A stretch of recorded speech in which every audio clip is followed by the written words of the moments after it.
Well, hello everyone, welcome along to Snetterton. It's the final round of the 2022 TCR UK Championship, and what a title decider we've got in store. These are the 7 drivers in contention for our championship this year. It's set to be the closest final round we've ever had. We're going to take the opportunity here, the night before it all really kicks off, to have a chat with them, see how they feel about their chances, and have a little bit of a talk about the way the season's gone. And where better than to start than with our 2 joint championship leaders arriving here to the final round after drop scores, Chris Smiley, Isaac Smith. The same amount of points. Chris, it's hard to believe, isn't it, after all this racing, all those points scored, and it's this tight. But is this the kind of situation that you relish? You know, it's easy to be in the lead, and you know, you sort of get a little bit complacent then, and we still have our fire in our belly. You know, we know we're tight on points. You know, we're going to approach this weekend like we have every other one. You know, we've got a car that's capable of doing the job, and yeah, it's all guns blazing tomorrow. We just it's all going to come down to that qualifying session. Drop scores have kind of been your saviour this year because you've had a race win, you know, you've had some good highs over the course of the season, but those 2 non-finishes as well. Although that drop score system saves you, do you look back at Brands Hatch and look back at Donington last time and think, oh, what if? I don't really look back at any of the weekends, you know, because it's easy to look back and say, you know, I could have done this better and I could have done that better. But, you know, we've put ourselves in a position today that we're at the front of the championship. So, yeah, I think we've done a good job. You know, yes, we've had some bad luck here and there, but I look back at Castlecombe where I look back and I think that I really should have won both races. You know, we had the problem with the clutch on the line, but that was a little bit of bad luck. We had the problem with the clutch on the line, but the good luck that we had was that the clutch didn't disintegrate and we were able to continue on the rest of the day. And, you know, it's a 4th in race 2 and 5th in race 1, you know, from stone last. So, yeah, we've had our shares of good luck and we've had our shares of bad luck. But, yeah, it's a great prospect for everyone to watch tomorrow, you know, with 7 drivers here that potentially can win the championship. It's going to be very, very exciting. You've had a fair share of battles with the man sat next to you as well, Isaac Smith. Does that maybe mean that you go into tomorrow with a bit of extra confidence? You know how each other race, you know you can race cleanly together as well? Yeah, listen, we've had great battles with all these guys all year, you know. It's been good racing. I think tomorrow is going to be a slightly different atmosphere than the other weekends. You know, there's a championship on the line, and I think it's going to be very, very interesting. Absolutely. Well, we're looking forward to it, Chris. Thanks very much for having a chat with us. If you want to just hand that down to Isaac Smith then, who is, as we've said, tied on championship points, but those drop scores that have helped Chris have had the exact opposite effect for you, really. You, in a way, should be 40-odd points up the road, but Mr. Consistency, that's not necessarily worked out for you, has it? Yeah, well, it's a bit of a shame, really, but I can't help that one. We've played a bit of a pointsy game all year rather than just being outright fast everywhere, and it's paid off so far, so now we can actually go and show a real pace. Absolutely, and you're going to have to go for it this weekend. It's not just Chris you're battling, but there are several others that we know have race-winning pace. They could have started out scoring you two. You haven't yet won a race yet this year. I know you're sick of me mentioning this. Will it take a race win, do you think, tomorrow to wrap up this title? It really depends where we're all going to be, because the top 7 in the championship are always within the top 7 in qualifying, so it's just going to be muddled up. And I would say yes, but then the reverse could, you never know what's going to happen. Absolutely, it could all kick off, couldn't it? Rain in the air as well, we believe, for tomorrow morning. Does that maybe give you a bit of an extra chance, because we know the Golf is a good car in the wet? Yeah, well, that's what I'm hoping for, to be honest. I've been doing a bit of rain dancing a bit earlier, so hopefully we get a bit of rain and we'll be fast tomorrow. Excellent stuff. Well, Isaac, best of luck for tomorrow. You'll be fighting hard with Chris, but also with these other guys. Adam Shepard sat alongside you, and Anthony Jordan, I believe, can have a chat with you. Yeah, Adam, we were speaking earlier on, of course, about weather, and we were talking there about a rain dance. You were talking to me about a dry dance. You're really wanting it to be dry tomorrow, aren't we? Yeah, we're first time in the wet, really. Myself, I like the wet, but the car didn't. It was just a bit understeery and the balance wasn't great. And then in the flip side, in the dry, we were lightning fast on old tyres. We parked the car halfway through the day and didn't go again because the car felt good and we would save it and hope for the best. So we're going to make a lot of changes overnight because it's looking like it's going to be wet. We think we know what direction we need to take the car, But yeah, it's a bit of a shame because the pace we had in the dry was very promising. Yeah, and speaking of directions, of course, the season really changed direction at Brands Hatch, of course, when you had that starting on the front row, finished the race as well in the lead. So, you know, talking about that, I think it was the weekend you had a clutch issue, and I think sent the family home as well, and then it all, or was it drive shaft, and then it all came to in your favour, really, didn't it? Yeah, it did. That was Brands Hatch actually. We had a drive shaft failure, sent the family home. Then we got a drive shaft 10 minutes before the race started, ended up coming P2, I think it was.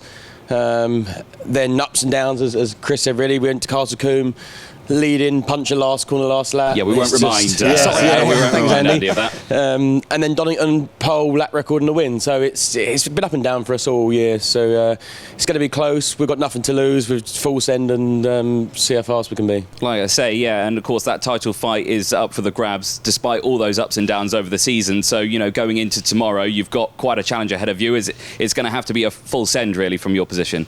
The points are closer than it seems because the jump between positions is quite large. So if you're qualifying well, you take 6 points, and if you've got the pace to put it on pole, you've got the pace for the fastest lap. So there's 7 points there that are almost freebies, and it can bring you straight back into it. So you just get to drive flat out and see where we end up. Yeah, that'll be the main one. And of course, another driver that you're going to be battling with, of course, Lewis Kent, who's all the way down the other side of the road. So if we juggle the microphone around, we'll head back to Andy, who has got Lewis down there. Well, why don't we start with Bruce? Bruce. It is complicated. There's too many drivers to keep track of this weekend, all in contention. Bruce, you're not a million miles behind Adam in the points, actually.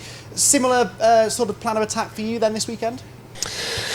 Yeah, I think so. I think, like Adam said, you know, personally I'd prefer it to be dry, but yeah, whether it's raining or not, you know, we'll go out there and just do the best we can on the day. Yeah, like you say, qualifying looks like it's going to be wet, so yeah, get stuck in.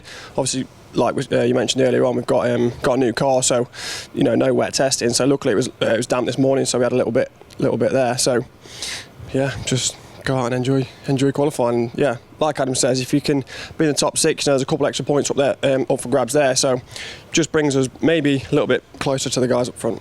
Yeah, I mean, you'd think on the face of it that changing car at the last round of the championship would be a foolish move, but you're loving that new Hyundai, aren't you?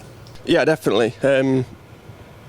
I've been out in it all day, like just to keep going round and round. Yeah, changing things on the car, and yeah, it's been a good day for us, wet and dry, to be honest. So yeah, looking forward to tomorrow. Obviously, last year, runner-up in the championship in a DSG Cupra. That was such an amazing achievement. A standard Cupra at the start of the year. Was there a particular reason, do you think, why the results just weren't quite coming? Was it bad luck? Was it setup? What do you think it was? I think, well, everybody's had their fair share of bad luck this season. But yeah, we had, you know, multiple rounds with no points, and multiple races, with no points this year.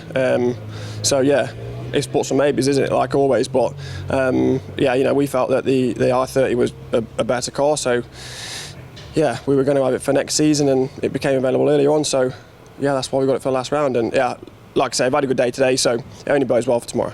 Absolutely. Well, a man who knows a thing or two about Hyundais is stood next to you, Anthony, our double reigning champion, Lewis Kent. Yes, yeah, double reigning champion. I think the one driver who really wants to end the season not as a reigning champion and champion is yourself. I mean, the challenges that you've faced over the last couple of years really are going to boil down to what's going to happen this weekend with rain in a factor. It's going to be a challenge, isn't it? Yeah, I think this is the first year in 3 years of actually coming to the last weekend not leading in points, so it's a different factor for us to like think of. But yeah, I think the only wet race we've had this year I've won, so I'm really hoping for rain this year or tomorrow. The car works well in the rain, I work well in the rain, so yeah, if it does rain then it'll be interesting. We'll see a lot. I think it'll be a lot closer in the racing. You know, we've seen a couple of races where people have pulled away, where they've just got a bit more pace in the dry. But yeah, you know, wet races always bring everyone together, and it makes for a bit of drama. So I think wet racing could be good for us tomorrow. Definitely so, and I mean, a lot of talk this weekend is, of course, about the weather and how close the championship is going to be. I mean, weather permitting, it's saying it's going to dry out potentially halfway through the day, and that could factor in maybe even potentially a dry race. So, you know, with that factor coming in, do you think the car is ready to juggle between the two? Yeah, again, we've done some testing since the last round. You know, the car hasn't really performed how we wanted it to this year. We've done some setup changes, got it so it's actually working how we want it to now. In testing today, we've put in some good times. You know, we're on the pace now, so I think if it does dry out, we'll still be there or thereabouts. I'm hoping that we can just have a good first race if it is wet, in the wet, and then whatever happens into the last race, we'll see how it goes. But yeah, it's all down to tomorrow, really. Yeah, of course, and you've moved into the Veloster now as well, so that's been obviously a big change for you. Like you were saying, you've had some good moments, you've had some bad moments with the car, but like you were saying, it's coming to fruition and it all seems to be working well for you. Yeah, it's been a difficult learning curve for us. It's not 100% the same as the i30. I feel like, what the setup changes we've done recently, we've actually been going the wrong way all year. We've kept on complaining about understeer, and we keep on doing one thing, but we were supposed to really be doing the other. So we've gone the complete other way now, and the car it feels like it's on rails. It's hooked up lovely. So we'll see how these guys as well perform tomorrow. I'm hoping that a couple of them fumble up.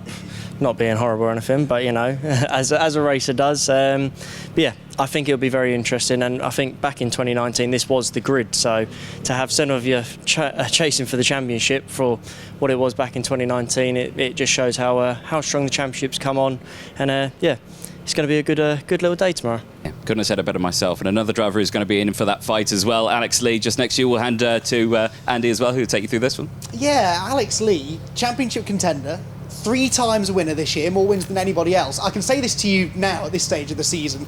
If you'd have told me back in April that was the conversation we'd be having, I don't think I'd have believed you. Have you surprised yourself at how well you've sort of arrived in TCR UK immediately with a bang?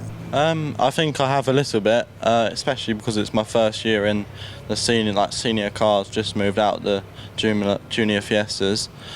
It's been a really good year. I've learned loads over the whole period, so I'm hoping next year I can be a bit closer to the front to fight for the championship.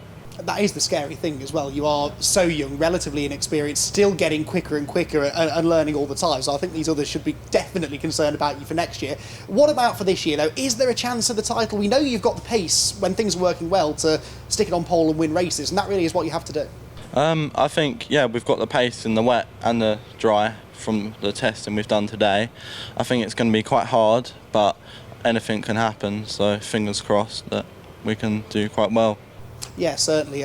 Those 3 race wins were fantastic to watch. Was there a particular highlight of the season? The first win, I guess, is always special. I think the first win was the most special for me because it was my first proper win in cars, so it just felt amazing. So.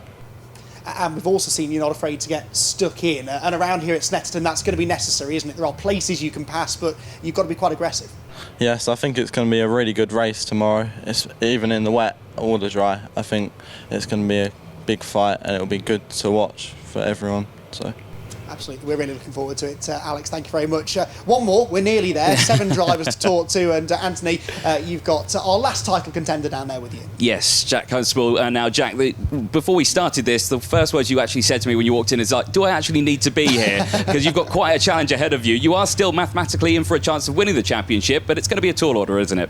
Yeah, I mean, there's quite a lot of maths that have to go into that equation, I think. But, I think to be stood here is quite an achievement for us, considering the problems that we had at the beginning of the year. But I'm happy to be here. Now, I believe you're the only driver in this group here running the Cupra in this top 7. If I'm correct in that one, I hope I am. But running that one, it's been a tough season all the way throughout. But of course, going into this one, you're going to need to win everything, and hopefully none of these guys here score any points, really, isn't it? Yeah, I mean, in all honesty, let's be 100% honest with ourselves. It's not going to happen.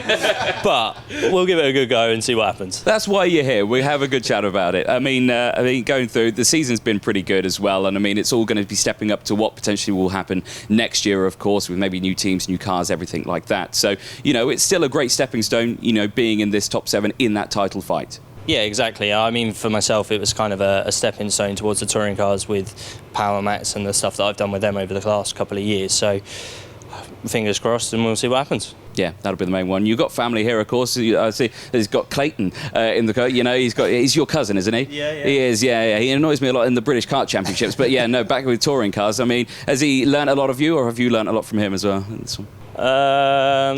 I'll say he's learnt a lot from me. Yeah. Just because I'm older. Okay. But it probably swings and roundabouts in both ways, and we both annoy each other enough. So, we're both here together, and we're going to have a laugh. Exactly, that's what we need. But no, Andy, thank you very much, Jack. And Andy, all these top 7 drivers here, it's going to be a challenge, isn't it? Wet conditions, possibly even dry. Who knows what's going to happen tomorrow? Yeah, you really couldn't script it. We've got 2 races tomorrow, plus a qualifying session, points available in all of those. Mixed conditions, a circuit we've never raced at as well. We've never raced at any version of the Snetterton circuit in TCR UK history. It's going to be quite the show. Thank you very much, guys, everyone, for joining us. Do appreciate you taking some time out of your evening. I'm sure you've got lots of things you want to do in preparation for the final 2 rounds of the championship tomorrow. You can find the live action in all of the usual places through the TCR UK social media platforms. Qualifying in the morning, 2 races later on in the day. You will not want to miss it.